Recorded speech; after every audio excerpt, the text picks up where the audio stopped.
Mbote na biso nyonso place bozali.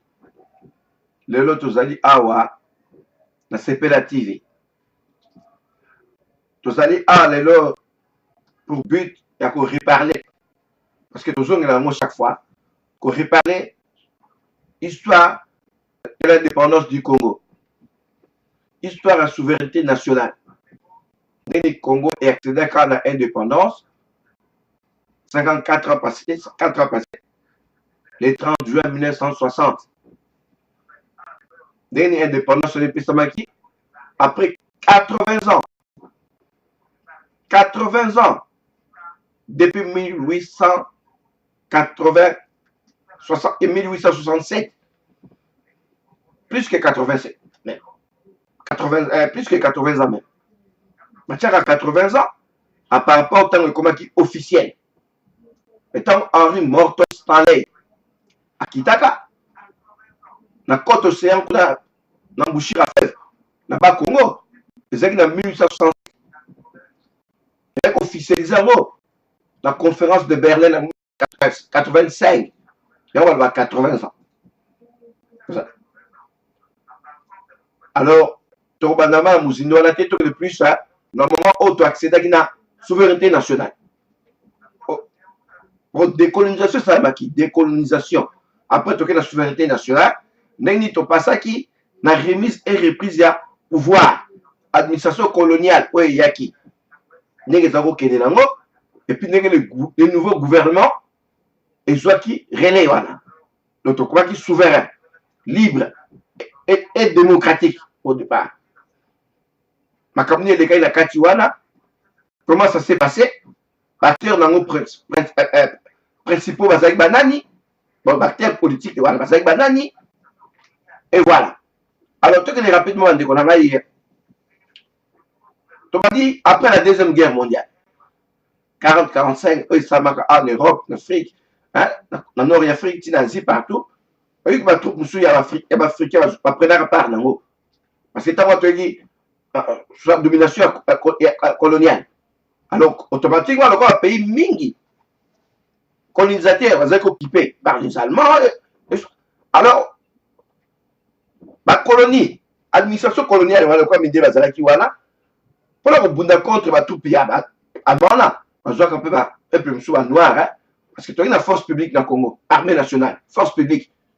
On va que nous avons Gambela, Gambela, le Congo, tu es en Éthiopie, nous avons Khartoum, hein?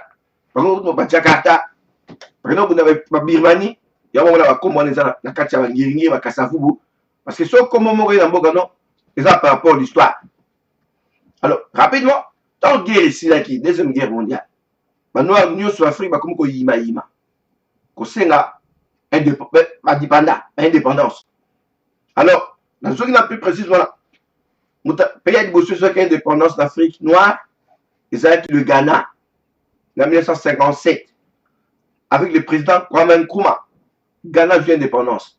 Alors, le leader de la mission au Congo, Léopold Vite Kinshasa, qui se place comme Patrice Emery Lumumba. Lumumba qui se place, parce que tout le monde a dit Essengo. Les animaux jouent continental, c'était la joie. Pays africain, jouent indépendance. Pays de Bosso, c'était le Ghana. Après l'année, Guinée-Conakry, Guinée-Conakry, Touré le président. Après, a fait une chose au Sénégal, Léopold Sédar Senghor. Après, tout le temps, on joue. Congo, pas comment on sait l'indépendance. Parce que la partie politique, nous sommes dans le Congo déjà, ça avant déjà 60. Premier parti politique dans 51. C'était l'ABACO. Et maintenant, ils sont dans l'association culturelle. Ils ont dit association pour sauvegarder, promouvoir, étendre la langue et la culture du Congo. Voilà 51. Dans 57, il y a une association culturelle.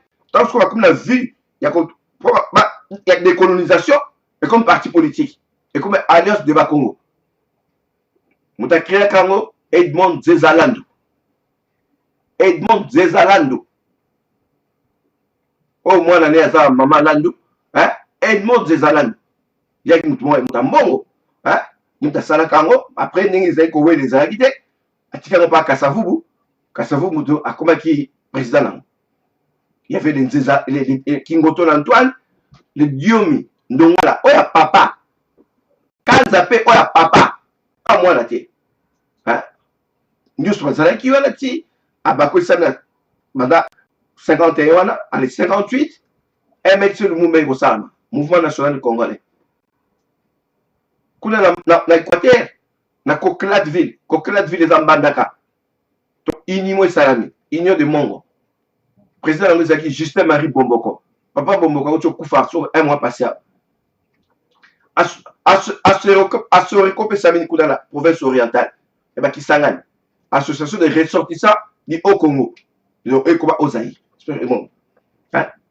CREA epesalamaki na Kivu centre de regroupement africain lideri bango ezalaki Anissé Kachamura na Katanga toki na deux partis politiques à minene côté Albertville oyo ekoma Kalemi côté east ya Katanga nord east ya Katanga ezalaki Badou Bakat le Badou Ba de Katanga ya Jason Sendwe oyo bapesa koma boulevard Sendwe Jason Sendwe motaki lider na mamambo mosusu akilaka Barthélemy Niembo epai Musée Kabila autaka ntango Musée Kabila n'avait que 20 ans yaki na jeunesse G4 jeunesse de mouvement jeunesse de Badou Ba de Katanga jeunesse de Badou Ba de Katanga alors toyaki na PCA parti solidaire africain ya Baniniville yaki Bandundu lider nango ezalaki Antoine Kizenga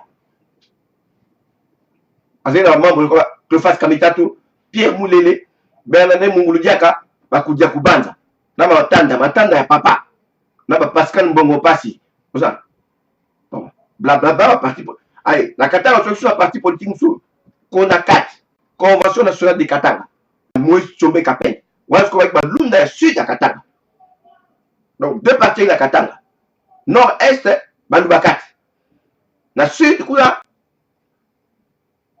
alba lunda na bayeki Moïse Tchombe Kapel asalaki convention nationale de Katanga otobeka CONACAT alors to le kadoki tango eleki wana esalaki apparemment bapartini sur presque baparti tribaux bato regrouper bafinité batribu na bango à l'exception MLC Lumumba boteki parti moko na dimension moko nationale mouvement national congolais kuna ekipa tout le monde était là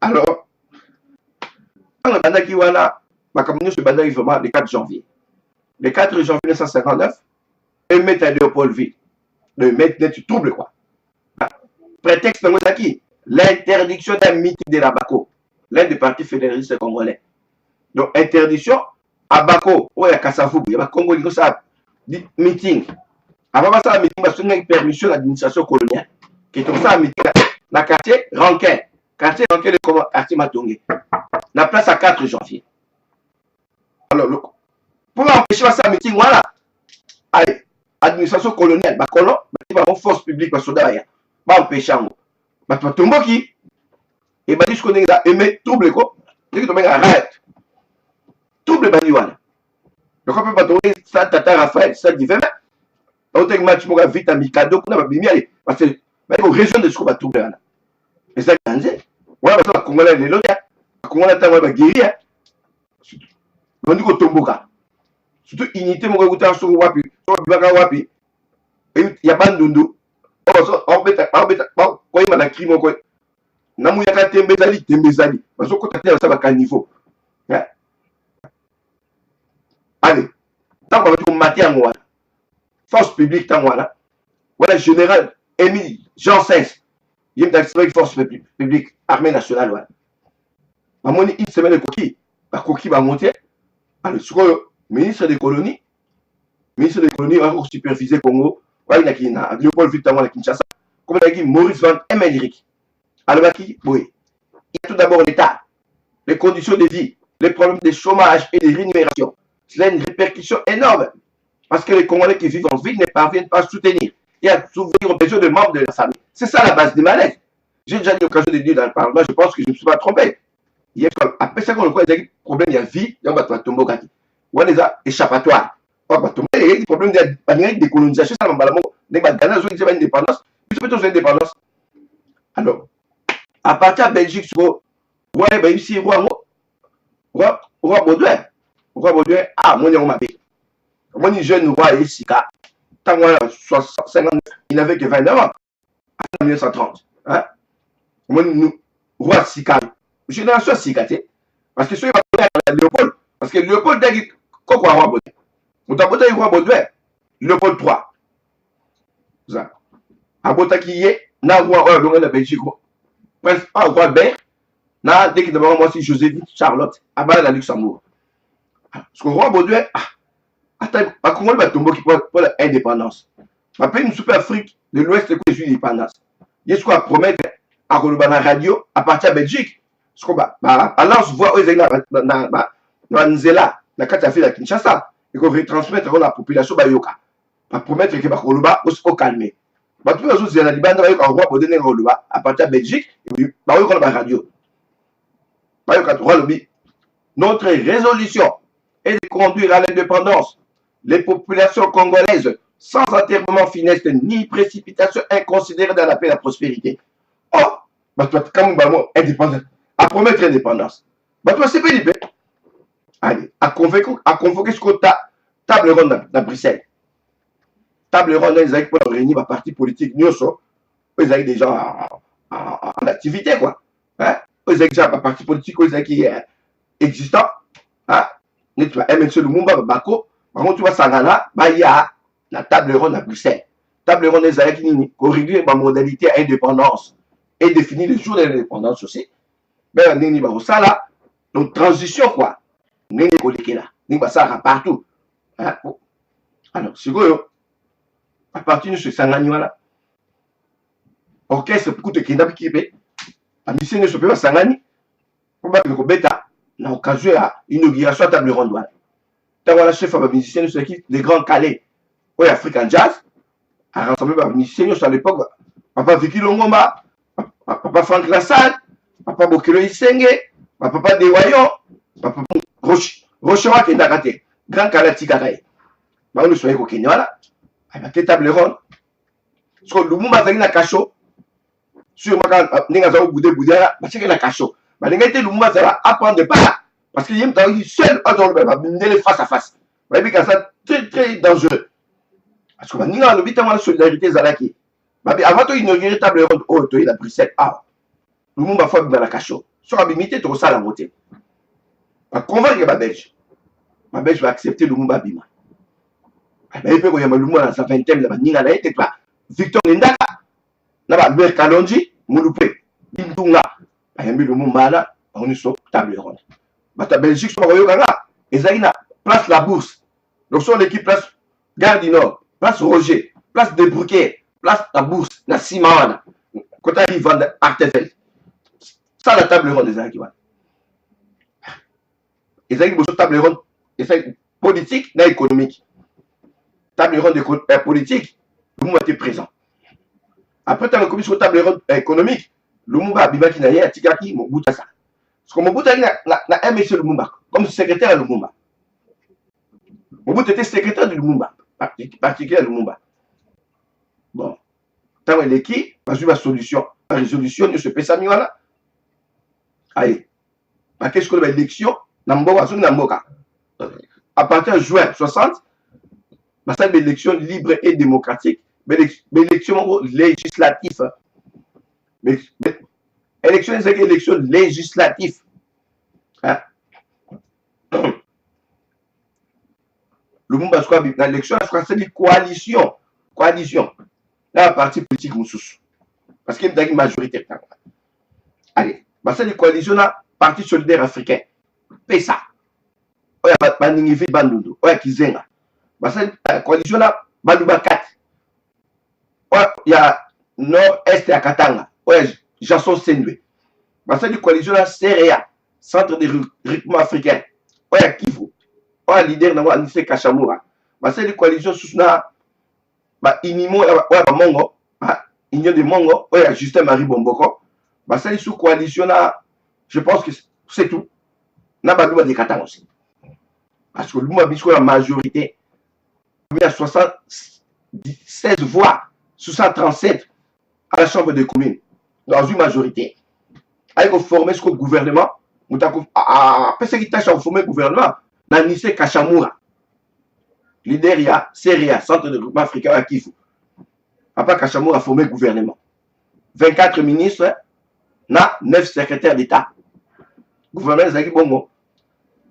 Parmi les secrétaires d'État, après si les petits années Mobutu à MLC, poste secrétaire d'État à la présidence du Conseil des ministres. Bon. Charles Kisoloke n'est pas dit secrétaire d'État. Charles Kisoloke, le moins, il y a papa, il y a le prophète Simon Kimba. Matamaye, l'État, moi, là. Gouvernement a 24 ministres, il y a le premier ministre, chef du gouvernement. Vice-premier ministre, Antoine Kizenga. Ministre de l'Information, Anissé Kachamura. Ministre des Affaires étrangères, Justin-Marie Bomboko. Ministre de l'Éducation nationale, hein? Pierre Moulele. Ministre de l'Intérieur, Christophe Beignet. Ouais, chaque ambassadeur na ONU, Thomas Kanza. Thomas Kanza, ouais, Koufaki, à Oxford. Ouais, Moana. Parce qu'il m'a dit deux Kanza, à papa, ouais, potentiellement, le début du siècle. Sur 1902, sur 1. Oya Moana, Oya Koufaki, dans Oxford, ah, il y a 1934. Il y a qui est intelligent. Assistant sur la pote, on t'a pas makasi. Yes, quand on a zonga, batabako, il y a Bakongo, faut qu'on t'a papa dans les parce que papa là, il y a Bako, il y a Bakongo. Thomas Kanza, Oya Koufa, na Bakongo, on a kota kula, tu vois, on a sigle tribal, il y a Bako, alliance de Bakongo. On a sigle Moussoussou, pays national, Bakongo, boy. Habité, non, qui n'a pas sur les abattus sur Mboka. Il y a qui n'a MLC Lumumba.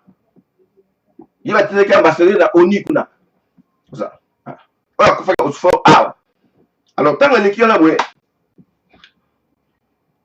il faut choisir le chef d'État, le président. Il fallait le président Zalandais Bolikango. Lumumba préféré, non? Ngala na Mongo, Moutétel. Alors, le président soit Zarasusu, Mongo, parce que Bolikango est Mongo. Alors, il peut ça bien dire. Pour toi embellir, bien, tout le monde doit être là. La préférée Kassavou. Il y a un Congo, ça, moi, madame. Il y a un Kassavou, il dit rien. À quand moi, je ne m'entendais pas. Je n'y crois pas. Parce que ils ont dit passer. C'est un volontaire de Lumumba. Voilà. Tant que les qui ont comme le 30 juin, ils ont un jeudi. Parce que quand ils ont à l'aéroport, il y a Gilles. Je crois qu'il y a la remise de pouvoir. Le colonel après 80 ans. Le nouveau gouvernement va élire une élection libre et démocratique. Voilà. Et Zoskoyo, relais. Il va diriger Mboka. Donc, tu es indépendant, tu es libre. Parce que c'est Katani. Indépendance, tcha tcha, tozoui. Ok, Pwanza, papa, to gagné. O tablero, les grands calaroyemba. Tu c'est Pele qui m'a cassé. Comme il là, on va de payer, mais qui est yambaye. Si, bah, qui n'a pas la salle, qu'on a parlé de la nation, ils ont côté fleuve, la Sima, Kalina, qu'on a, Tawana, Kalina, Otobenga, le Gombe. N'est-ce pas, ils ont prévu 2 personnes. Roi Goloba, après sa locution, et puis, évidemment, le Premier ministre a qu'à répondre. Parce que, Tawana, il y a un régime parlementaire.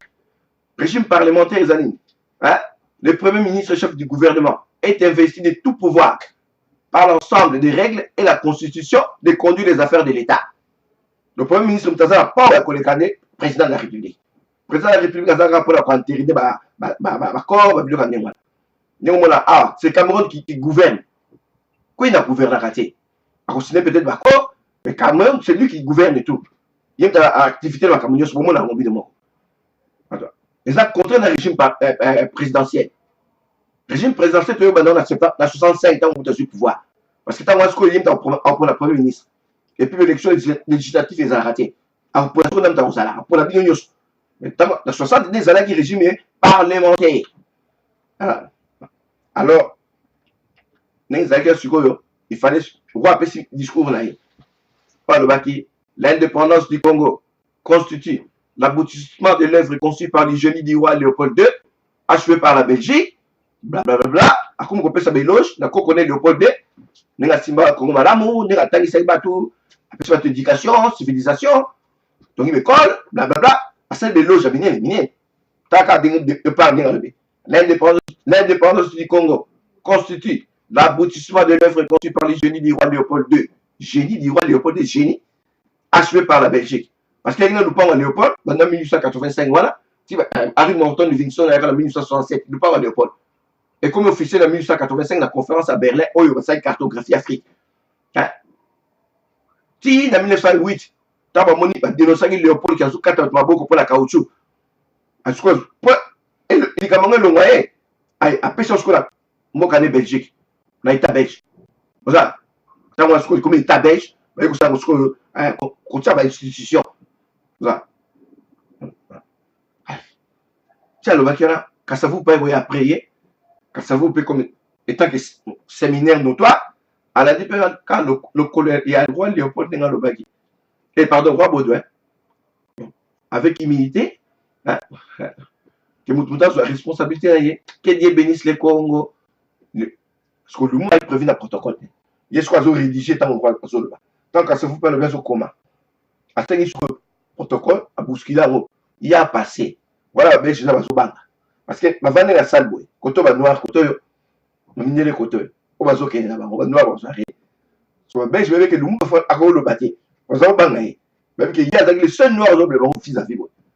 Quand le monde a passé, les beaux soins, aïe, le monde a bombardé. Discours tonitruant.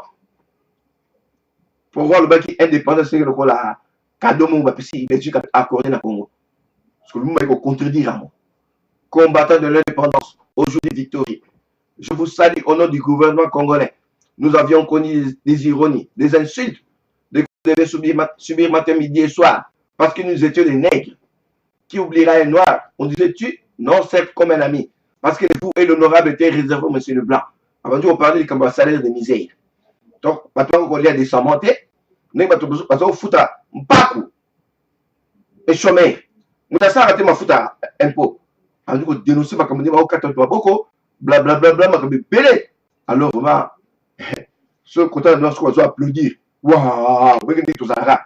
Si vous avez dit, on parlait de bande, on a dit, bande, on a dit, ça, et puis si vous venez, sol, na un roi, na si on a image, voilà, bon, on a que le roi Baudouin venait le président Kassavou. À s'incliner, écoute tout à Kassavou, mais à comprendre, donc, ma bombe, quoi, il y a vis-à-vis. Ah! Tu peux les réciter, voilà. Mimi, mon roi Bibaki, et quand tu écoutes, à bosser le golette dans le moutou, à Bimou, qu'on est sur Koubé, ah! Il peut y avoir comme un voilà. Ok, la résolution table ronde, il y a un qui boye. Le quoi, tu as un cadre valable. Tu as un cadre 6 universitaires à Pama. On va c'est ça, Louvagnou, campus Tangwala. Alors, pour le gouvernement, un grand pays de quoi Congo, il nous a passé. Belgique, administration coloniale, et Rolonga. Colonisation civile. Le cadre individuel va continuer à la poste de M. Mindele pour te la place graduellement. Transition seulement. Rolonga va aller, mais le temps va former. Parce que c'est ça qui une opinion indépendance. Précipité aussi. On va faire une indépendance immédiate. Bon, côté de Bandibaki, je me suis dit que l'administration coloniale de Rolonga, président au Kouma Moutoumindou, premier ministre Moutoumindou, gouvernement Moutoumindou. Mais ma mine va conseiller pour ma cambadi so bien, mouké, qui vend sa boca. Bon, on va malé, puis ça brisqué. N'est pas résolution à table ronde des salaks. Parce que, qu'est-ce qui s'est passé? N'est pas la armée. Mondial boutique à l'armée, Mondial Émile Janssens. Général Émile Janssens, entré en fonction le 4 janvier 1959. Le 6 janvier 1959. Le 60, voilà. 6 ans, on basé en fonction. Parce que sur la force publique, et puis, tant toujours indépendance, comme la force publique et le Maki. Et comme qui armée nationale congolaise. ANC. Ça. Oui, j'en sais ce que les aigles prévus à Tika. À Rolong avec les temps, si tu formé à tous officiellement valable. Il y a ce temps, à la salle, Léo. Nous m'avons appelé ce discours, voilà. Alors, à mon avis, le quoi là, il m'y est, voilà. Ah ben déjà, il va me payer, c'est nègre, il va me payer ça. Donc, dans le discours ici, à quel cas, Léopold II, quand Léopold II est quand Kokolo, quand les aïe, quand Léopold II a rassemblé la troupe de Soisarek qui va dans la soda. Abina Bango, bande de fainéants, bande de minables, parce que la troupe, on dirait qu'il y a va comprendre l'indépendance en bien. Gagner Bangwana. Vous pensez que Lumumba a conquis cette indépendance pour vous? Détrompez-vous. Il a conquis cette indépendance pour lui et ses ministres. Pas pour vous. Le traitement restera le même. À ce qu'au tableur, nous, comment on a créé. Avant l'indépendance, c'est égal après l'indépendance. Vous avez compris? Bande de minables. Ah! Donc, Lumumba a conquis biso. Indépendance, c'est pour la bisoter. Pour la yéna, ma politique, le bisoter, vous allez au côté. Alors, parce que ce qu'on va dire, trouble bandit. Voilà. Le monde a favorisé trouble. Voilà. Général Janssen soit. Trouble bandit. Au Babela qui mutinerie. Tu mets un mutinerie en français. Ah, parce que mutinerie, le monde est sur la base, il y a Tiziville. Tiziville, une base à nous. Base à monde, n'est pas quand Hardy va bien, quand Hardy. Et comment ils sont quittés à l'époque à Mobutu, tant au général Somawa Zalaka. Quand ils ont fait belle à blindé. Trouble bandit, ça m'a partout. Oh, Lumba comprend l'été. À moi, comment contester ma soudain fâché. À quel tour, chef, contre la soudain qu'on a. Qu'est-ce qui se passe? Il y a un mot Guinée. Oh, je suis indépendant sur la bisoté. Les accords pour la ministre, non. Ah, nous m'avons jamais. Non, je suis indépendant pour mon peuple, pour la bino. Contre Bango. Non, il y a une bongo. Habité général Janssen soit mon délai, il y a voilà. Ah, nous m'avons général Janssen à limogé. Sur place, à limogé à poste national. Parce que poste national est vacant. Nous allons soutenir la poste nationale sur eux. Parce qu'il fallait qu'on remplace Moutomogo là pour ne pas calmer la souveraineté sur le mandant ça mon boulot là. Attali ou Attali peut mener. Atuni Mobutu, Joseph. Yo les cas armés de 49 à 46 pour Mobutu ça c'est une armée. L'armée nationale de 49 à 46. Et pardon, 49 à 56. Na Bakwanga. Eh pardon na Luluabu. Kananga, et pas centre feu amis. École de formation des officiers. Il va à côté armé là, Azaki, bon, j'ai oublié. Parce que après ça, il va qui est. Alors, il Mobutu, il a calmé ma soldat. Donc, il a profité de l'influence sur le bio, n'a confiance par exemple pas il a yo. Calmez Bango, a bombardé Mobutu d'un lieutenant-colonel, chef d'état-major général de l'armée nationale congolaise. Le 5 juillet.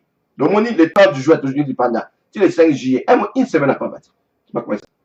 Et puis, ils ont une armée. La garde de lieutenant-colonel. Allez, Ning Bezali, le rappel de monsieur a vocation pour Azaki Nango, à nous calmer. Calmement, on a une façon là. Le rappel d'expression militaire, hors de prison. Après une semaine, elle m'a chassé ma belge. Parce que ma belge va vivre.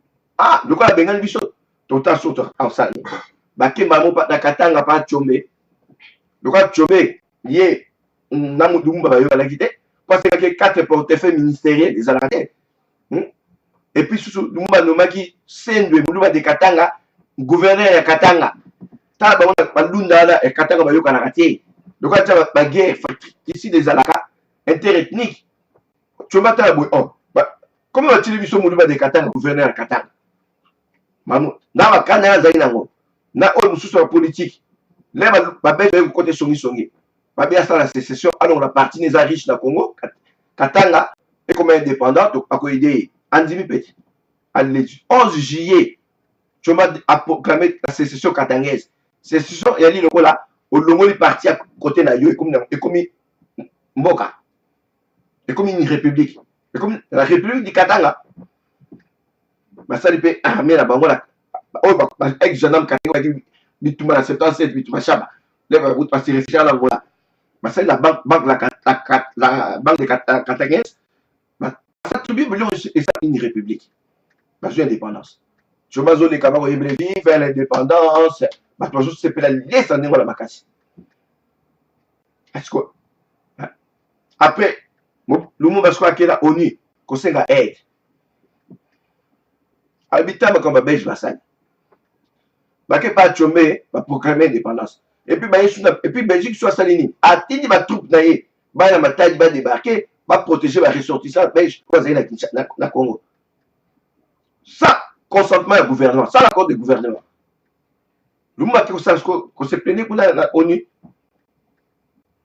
tant azol alobi bongo ONU yebisi Lumumba boya Belgique a Congo agressé Congo parce que c'est le Congo belge ils ont quoi à nier indépendance voilà à reconnaître en côté Lumumba tant azongi dessus à mon moi soit au ça les athées un mois soit après c'est ça chombe wana oya katanga kuna bakwanga le bavenga Mbujimayi Albert Kalonji Dintunga Mulupwe l'élection empereur papa Kalonji aza na Luxembourg na profita pour la 90 ans Kalonji sko atie songi babi wala Mbujimayi diamant makasi ya Congo eza basu ya diamant ya Congo minerai de bakwanga eza minerai de bakwanga donc parce que bakwanga yango commence le Mbujimayi parce que miba le minerai de bakwanga diamant ezali nde awa tokoyede yo okomisa mboko lokola New York Kasai occidental oya Mbujimayi Kasai oriental oya Mbujimayi oya kana eza Kasai oriental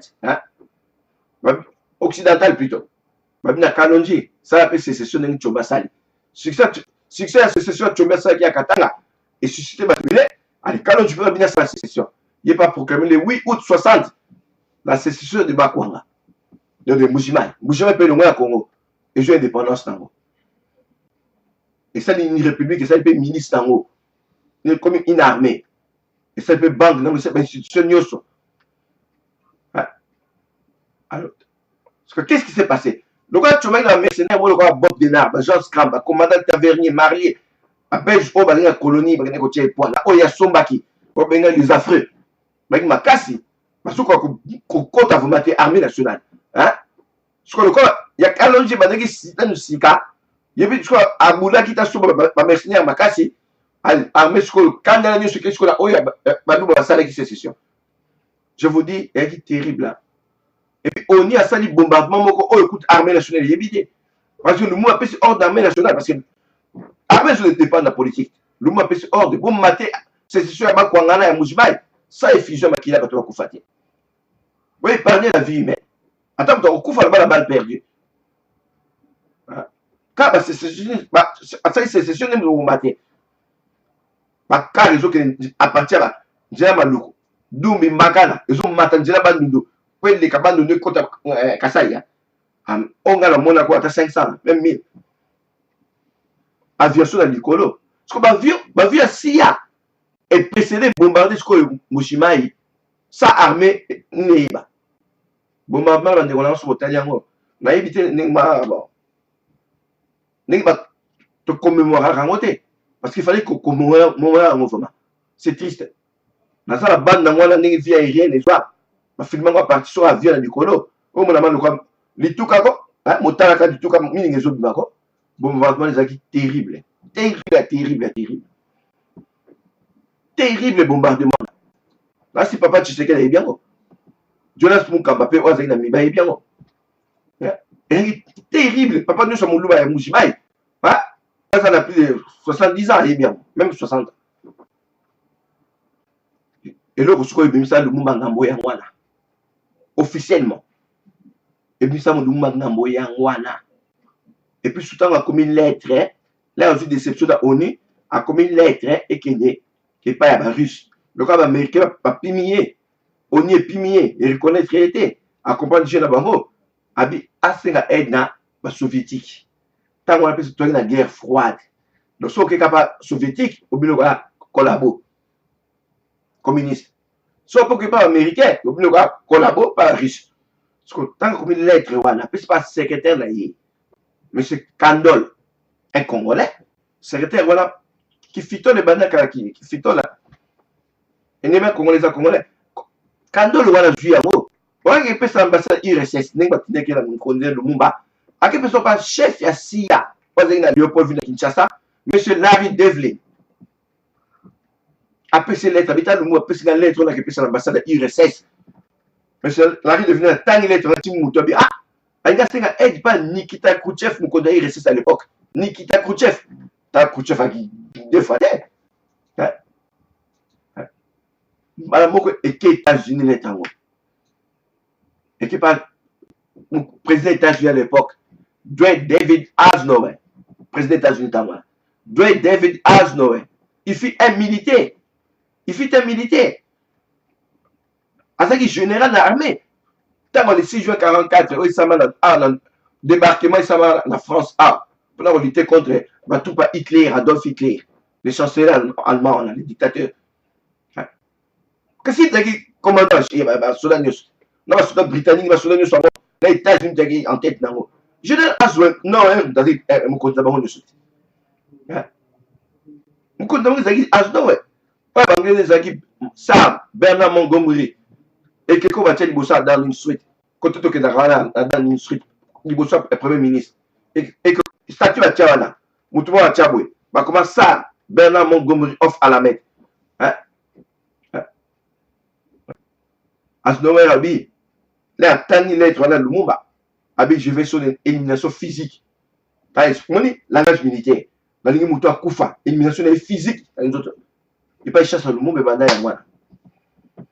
Je dis que Mexico Luka, donc bon Mexico Nengeni, surtout que direct voilà, parce que c'est la solution. Tiens, pour le dentifrice naïe, ça ni oui, mais ni réfléchir pour mon nez, ça dit quand même balaté. Mais si on y est bien peut-être bien la nengeni, mais oui, au moins la musée, ce qui est concret, évident c'est zalaté. Parce que tant que bombarder ça met bas quoi na Moujiba voilà, voilà. Avec SIA ma président ami bakaloka guerre oyo apesaki ordre contre baluba jusqu'au raison wana on jusqu'à une raison na cadre de l'humanité bombardement est atroce est déshumain comment qu'on bombarder batu ndenge wana parce que va ici Kassavou président yosko kende limogé premier ministre ou bien yé ou bien la sanction mon sévère et le 5 septembre 1960 Kassavou par contrainte. Donc, à l'ingénieur qui a monté par contrainte. Le contrainte déjà, donc, mon limité, mais au salon, sans la grille à côté. À que la radio, conformément à l'article 22 de la loi fondamentale, le Premier ministre Patrice Emery Lumumba et les autres ministres sont démis de leurs fonctions suite à Pesso la raison ignorante. Lumumba dit, oh, non, il y a des situations en Néni. Comment? Parce qu'il y a nous élu au suffrage universel, par la voie électorale, peuple nous a voté là. Il y a par ordonnance présidentielle, il doit à limoger à détruire la poste là. Le monde va pas zoner la radio. Alors on y peut qu'à ça vous. Et tractation continue des autres. Il y a un moment après une semaine, le 14 septembre 60, l'armée va intervenir avec le lieutenant-colonel Mobutu. Avec la complicité, évidemment, à Mindele. À neutraliser le Balé. Mais vous avez plus la défaveur de Lumumba. Parce que Kassavou va continuer après, comme chef d'État. Lumumba surveille la résidence surveillée. À comprendre. Après, là, à quelle ambassade à Ghana? Parce que le président à Ghana, Kwame Nkrumah, à qui a mis quand Ghana a indépendance dans le 1957 à Lumumba Zalaki, on soit maintenant objectif Afrique ils ont décolonisé. Comme on a Ghana mon bien, parce que l'ambassade à Ghana pour plus de sécurité. Ce qu'on appelle ordre de casque bleu Ghana ou Kinshasa parce que casque bleu il y a des autres, il y a déjà. Comme on a besoin casque bleu là, bon c'est l'ambassade voilà. Bien. Bon tu comme tout le monde ça poussé premier à Lumumba surtout ta armée. Parce que nous comme ça avant na Butu boye. Ba JPI go ambassade. Le chef d'État Mobutu et n'a pas soudain officier Moussous. Il y a une lettre Kouta comme que Batili Bona Kassavou président lettre là et Lumumba va fonctionner Lumumba il a un problème cécile. Mouta il accord de garde soudain la bi n'a pas ça on connaît la Simaguna na ibisaye comme ça le baneton ça. Tant que la Simaguna à Mobutu Timbate à mon déjà à répliquer contre Jeep na Sima. Parce que le chef a pris son ordre. Bah, sauf que vous pète en massage dans le monde.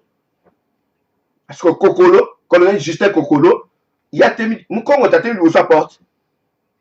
yazo zeto ndeba wele ba Lumumba ataka basula beti ma station alors so 5 bakufa qui sur place les autres maintenant Mobutu ne soit kimi so ba papa njoka kokolo Mobutu parce que kokolo so tena so il juste kokolo ce qu'on a kokolo c'est quand forme Mobutu ba kilo bazo la tawala na casque na ye baba njoka Mobutu bata Mobutu te ya mo le proverbe papa ba il biso moi keba okufali wa kokolo le liwe ezaki destiné ya yote liwe papa nzeki Mobutu oke ezaki na kokolo ntango elekela boye baorganize fuite ya Lumumba asevade à partir ambassade ya Ghana tiase akimaki wana na mwasi na ye na mwana na 3/4 baokende parce que balumumisi ebele bakendako Kisangani neti Kizenga vice premier ministre na ye et les autres, les Moussoungou, les autres, qui patunaye.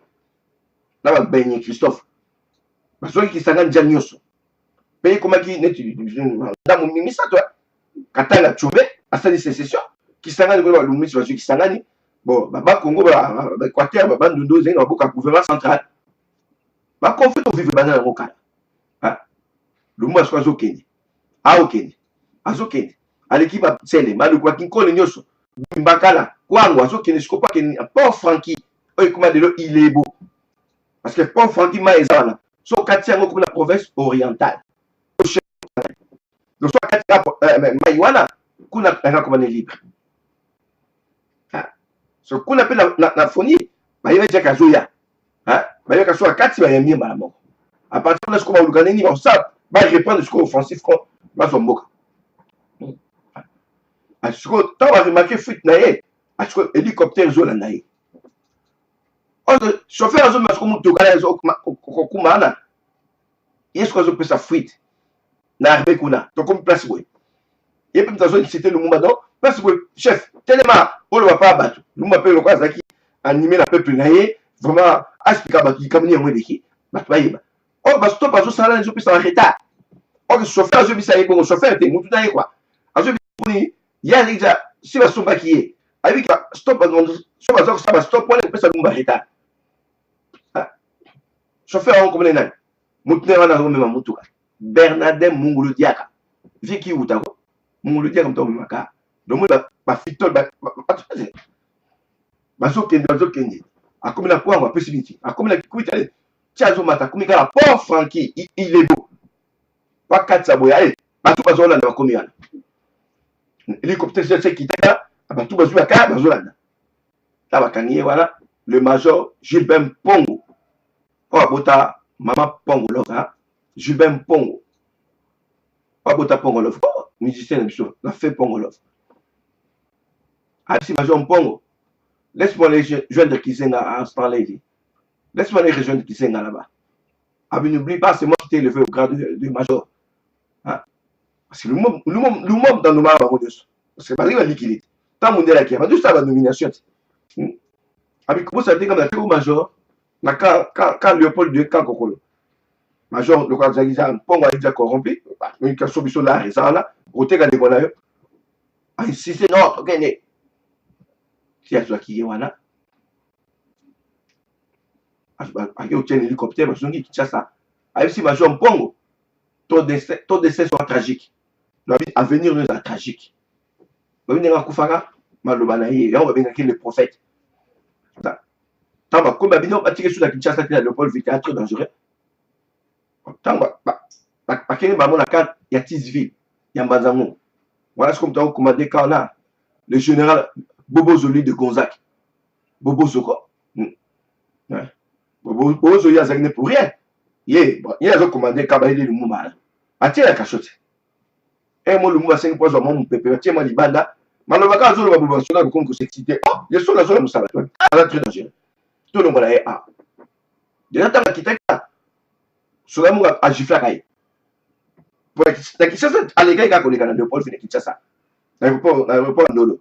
Sur la moula a giflé à Kaye, Colonel Tchachi. Joseph Damé Tchachi a giflé à Kaye. Tchachi, ton destin sera tragique. N'est qu'à y Major Mpo. Destin, faut mon année. Vous regardez, c'est tragique. Le malheureusement, les autres aussi m'ont tenu.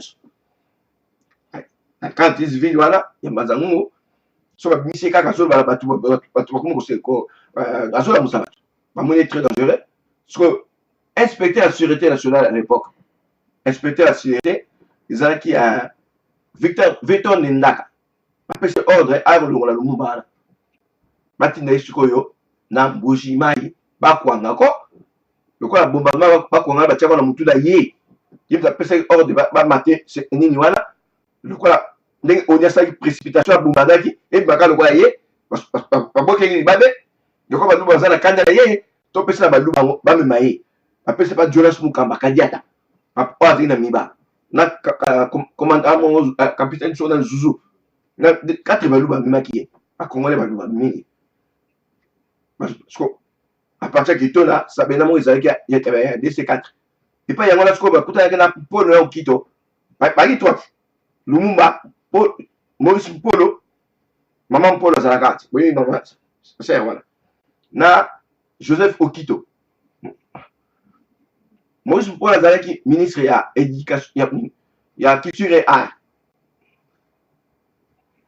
c'est azalaki ministre ya j'ai oublié Joseph Okito azalaki président Sénat. Parce que Polo, quand on est ce Okito na Polo na compte ya Mobutu. Mais le Lumumba meza na compte ya Mindele. Parce que Polo est na compte politique, il va bimisa Mobutu à table ronde. Parce que table ronde politique, ouais, janvier 60. Lumumba tazaki wana. Table comme économique, atika comme Mobutu. Polo a tellement baloyo en Polo pas soda. Hein? Avec qu'est-ce qu'il fait les jeunes, ils sortent dehors. Et puis ça Mobutu kanda. Période mon sousou tant la guerre ya Katanga ya Tchombe hein balimojali Mobutu ta 5 mois Lumumba longola ki ataki Mpolo a remplacé chef d'état-major et mosu a ko changer ote Mpolo zonga ka ministère na yo Mobutu zonga la place d'infraction le Mpolo apparemment so mosu ni na éviter ya Mpolo ba checker wana diko bazoye côté kuna Équateur kuna hein Joseph Okito tango kasafa alimojali Lumumba zongisi ce que Lumumba bloque dans le Parlement pour la texte, la loi fondamentale, et la illégalité que le président Kolomolé n'est pas été. Hein? Par exemple, parce que Okito a convoqué Yango, Yango sur Kandawana, tu vois, en secret à Parlement, Bakanga Lumumba, parti MLC, parti gouvernement, Yango sur candidat par Okito. Yango sur Okito, le Makamouana. Apparemment, ça a montré le côté. Il va la bombe côté. Il est en Polo, mais il est car le problème que biso nord tout ça non atia patia ya ba kongwana ça bene zubango aye atia bango 4 batu ya MLC Kalonji hein le ka bombarder ba kwa Mujimai baza na rien ba kenge kuna Mujimai avec kitité ben Albert Kalonji to ile Lumumba Albert Kalonji albi voyez vous ça ninya ba bitete il est parce qu'il peut pas bombarder puis soir Abi, c'est pas lui. Abi, c'est pas lui. C'était pas lui. Oh. Habité, Nabi va l'homme de Salibo. T'as papa quand tu vas. Ça m'a aidé. Abi, non. Et ça y était. Et ça y était. A fait tourner. Et puis, Kalonji, là, vous m'avez dit, MLC Moko. Bah, Kabouala qui a pris. Bah, Kabouala après. De Maïba, là, vraiment bien. Vous savez, Abi, c'est mon frère. A fait tourner, qu'est-ce qu'on fait? La Katanga, Elisabeth Ville, Bumbashi. Et pas Moïse Tchombe, deuxième minute. Voilà, Katanga, ils ont séché comme indépendant. Avec Kitiwana, Bazu Lumumba, bon, monsieur Van der Rohe, hein, Van der Rohe, Aki Belge, Aki la colonie à l'époque, pour moi, on voyait que c'était Tchoba sans sécession. Habitant au monde Lumumba, qui t'a montré qu'il était mourant. Tu m'as bêté qui m'a dit avion, Kanda. Bon, parce que tu as la maison brouée, maison comme là brouée, brouée, ça comme ça. Mon dernier mot belge, mon ticanda, mon boué, quand tu mets l'aéroport, il y a un bachiwan. Parce que voilà. Tu mets dans le cinéma, mais si tu as un Lumumba comme ça, tu mets dans la maison de Lumumba comme ça. La graine à bango, même au bout de rien. Quand on dit que tu as le ah, bon, il est. Et ça, quand tu as tu vas, comment dirais-je, un instrument.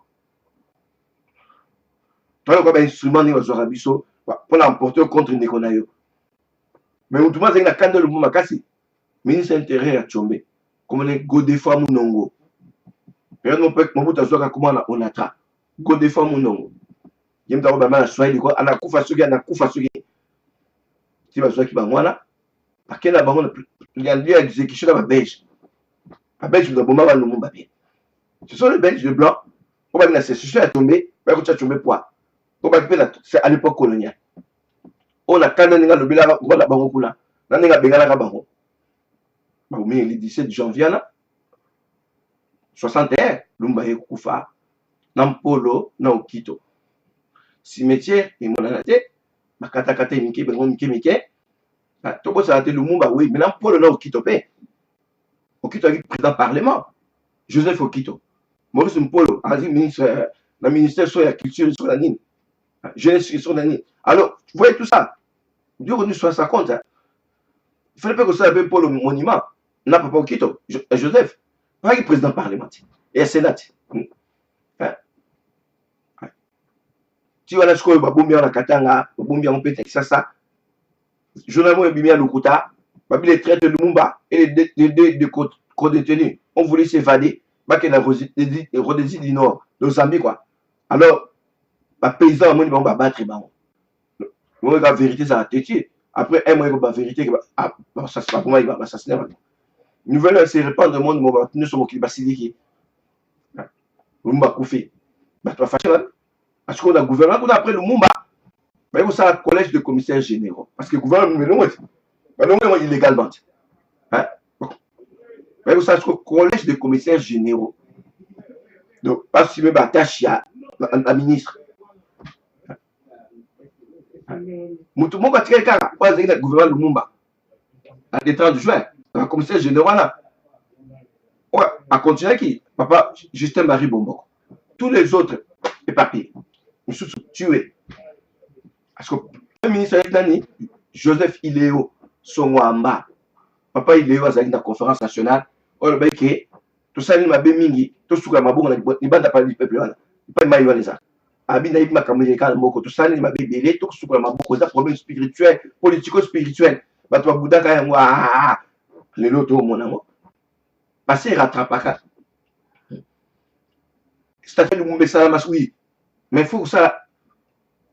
Rituel tradition mokili tout ça messe mon robo ya monene autorité religieuse bazana hein na la commis cardinal et tout hein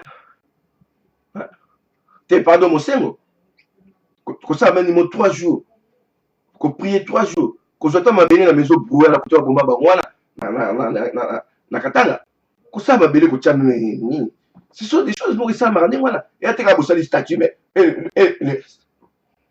Lumumba kufa nene wana okilimo betomboka sina naoni tout le bima vérité ouais ba bomi après tant que eleki wana boye et qu'est-ce que c'est ce ya katanga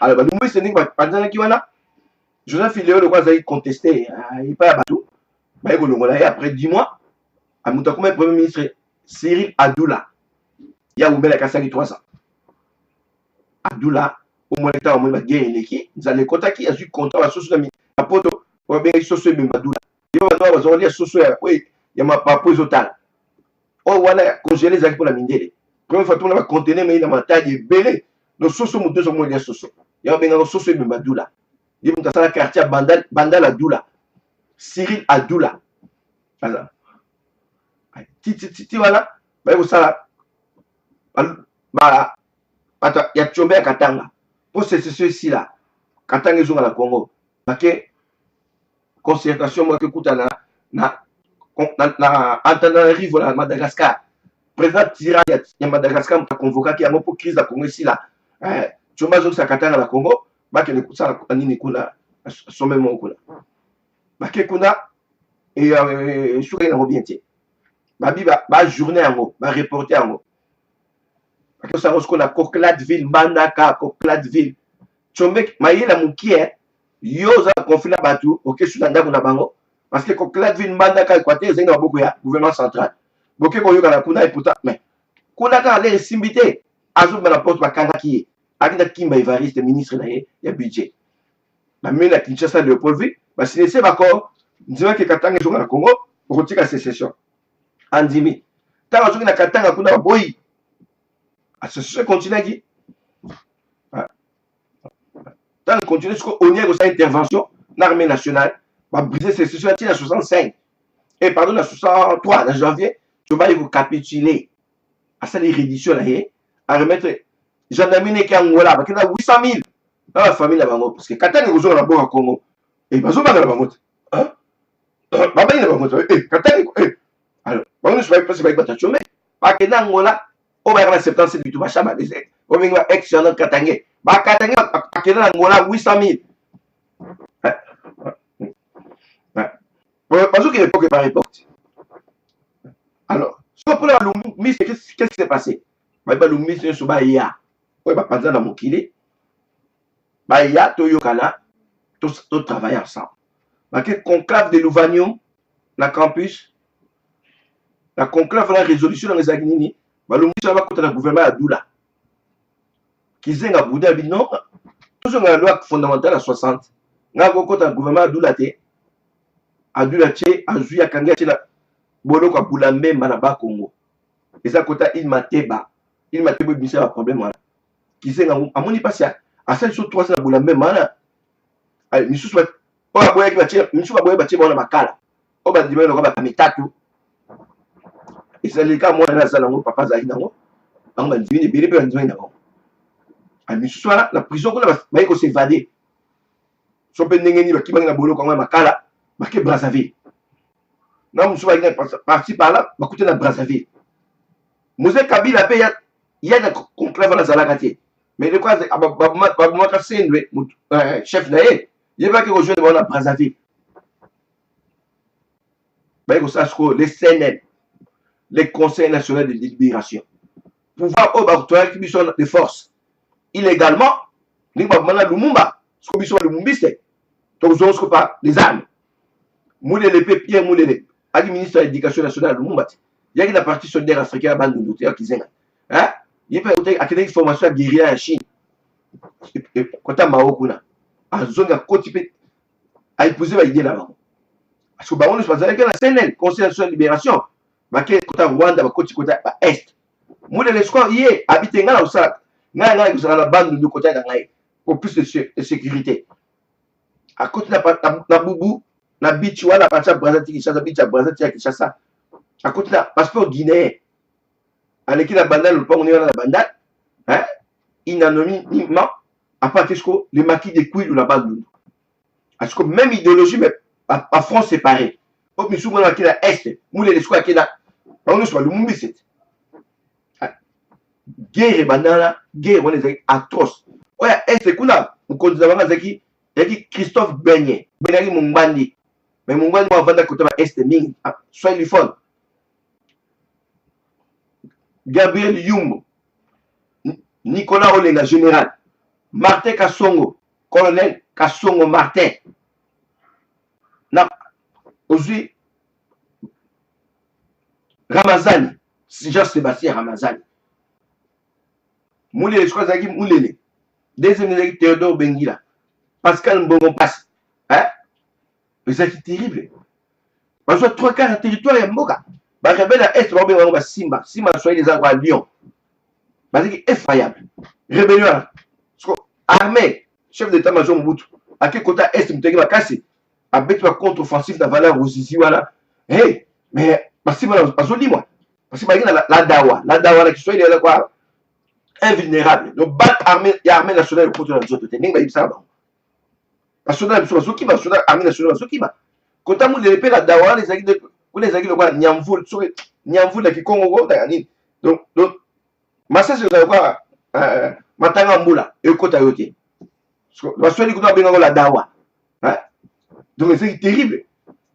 Armée ou Pakata, Mobutu, Meki, Boria, Kassavou, président Kassavou. Abi, bateau, c'est terrible. Dans un mois, les Simba, Bakota, Kisasa, Léopold V. Tout ça, c'est qu'on nini. Parce que 3/4 du territoire en Boka. Le quoi Tchomba Polaki, c'est sûr Katanga. Tchomba, gendarmerie n'est que l'Angola, c'est ma casse. Le quoi gendarmerie, Tchomba, c'est ma casse. Non, mercenaire qui est l'Angola. Il y a moi qui est dans Madrid. Tout ça appelle la Tchomba. Tu vois, la Tchomba, Aya. Le quoi tout ça, 64. Mandat Kassavou aussi à la 65. Tchomba, vous avez candidat, en ça, face à Kassavou aux élections présidentielles. Le quoi, il a beaucoup conduit à Goya. Et puis, tu promettre l'État zéland, ah, tu es premier ministre. Tu as dit la première ministre, il y a la première ministre, tu as c'est la moi, tu as l'élection à 65, l'année prochaine. Même si tu peux peut-être conseiller, mais tu peux Goya qui tient ça. Au moins, l'image, tu peux n'engi baïgo yamena aéroport, quand ça vous baïe, tu me moutu, tu chef d'état-major. Yamena, peuple baïa. Tu m'as yé, moi, bien, ça, alliance, tu m'as boyé, tu as soigné, voilà, n'ingé, ça, c'est le gouvernement central. Aux élections, quand aux élections présidentielles. Donc, quelque part, au Congo, peut-être la frustration de ça qui a sa sécession à la Katanga. Parce qu'il y a dit qu'ils ont fait redresser l'économie à Congo. Après, tant pas ça qui dit moi, le poste, Premier ministre. Moi, l'économie à Congo, ils ont ma capacité. Il y a la diplomatique et malais, tu vois, si ça passe dans Congo. Parce que tu mets déjà avec l'argent même avant comme homme politique. C'est ça. Il y a un moment vraiment, si tu mets ce que gendarmerie et où tu Katanga, écoute ta carte armée nationale congolaise. Hein? À partir de Kalemi, 1500 km, parce que fief, il y a un mercenaire, les alliés qui s'enlèvent, qui s'enlèvent. Déjà. À partir de Kalemi, qui s'enlèvent 1500 km. Il y a une opération Omegang, dans la mercenaire, dans l'armée nationale. Parce que tu mets la carte armée nationale. Bon, il y a suite, prochainement, Néné, les kaki, bon, là, il marche. Mais comme nous sommes vivre les lots, et ça, le quoi, histoire, il n'entend pas, si on vient monter son acte. Et le quoi, Zélawana, lui a catégorie de Nzela, à soi qui moi soit qui so bo sa yango zo ni soit là à so souci pas comme nous sur les cas va faire nous sur ton mono pas échanger sur comment topographie n'a changer parce que comme l'ingérence il y a pas talibanda bah tu vas mais quand les amis congolité vraiment quatre Congo attends tes arts à la montée ça c'est la vérité attends tes arts à la montée oh ils comment nous se sont dit là ils ont dit parce qu'on savait pas ça. On ne savait pas ça. Bien, on a en 64, on va faire un Noirite, Marie-Clémentine en Noirite,